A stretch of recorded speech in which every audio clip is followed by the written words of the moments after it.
প্রয়োজনীয় কয়েকটা জিনিস কিনলাম আলহামদুলিল্লাহ। আসসালামু আলাইকুম।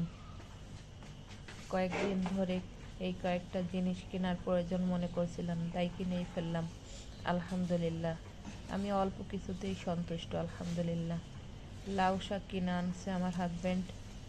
লাউ শাক দিয়ে শোল মাছ দিয়ে রান্না করেছিলাম, আর কয়েকটা জালি পাতা দিয়ে ভর্তা করে দিয়েছিলাম। খেতে আলহামদুলিল্লাহ অনেক মজার ছিল। আর ডাল শাক বলি আমরা, বা কলাই শাক, ওটাও চিংড়ি মাছ দিয়ে ভাজি করছিলাম। সাথে সিম এনেছিল, শসা, গাজর, সামনে হাতে যা পেয়েছিল সেই বাজার নিয়ে আসছিল।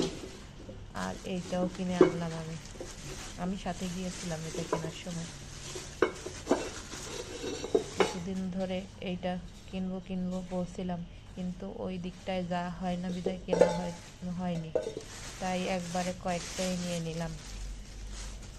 ভাপা পিঠা তৈরি করার জন্য একটা নিলাম, ছিদ্র করা ওই ঢাকনাগুলো। আপনারা যারা আমার মতো গৃহিণী আছেন তারা তো বুঝবেন যে এই জিনিসটা কতটা গুরুত্বপূর্ণ আমাদের মতো গৃহিণীদের কাছে। আর চিতই পিঠার স্বাদ নিলাম। আমার একটা চুলা আছে, মাটির চুলা, শখ করে কিনেছিলাম, বিশেষ করে শীতকালে চিতই পিঠা বানিয়ে খাওয়ার জন্য। তার চুলাটা ছোট একটু সাইজে, এই জন্য শ্বাসটা ছিল বড়, তাই পিঠা হতো কিন্তু বাহিরের সাইড দিয়ে বেশি একটা তাপ লাগতো না, যার কারণে পিঠার বাহির সাইড দিয়ে উঠতে চায় না পিঠাগুলো।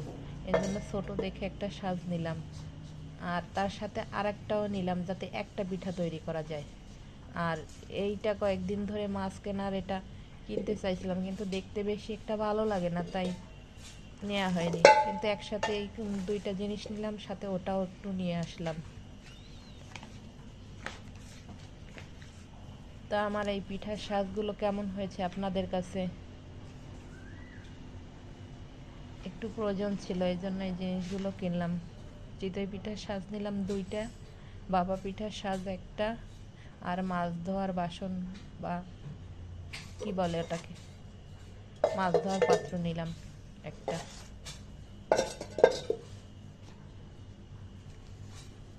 দোকানদার ঢাকনাগুলো সুন্দরভাবে ঘষে ঘষে মিলিয়ে দিয়েছে, আর বলল যে যদি একটু এদিক ওদিক হয় বা উঁচু নিচু হয় তাহলে একটু নিচে ঘষে নেবেন। তা আমার সাজগুলো কেমন হলো আপুরা? আপনাদের কি পছন্দ হয়েছে সাজগুলো?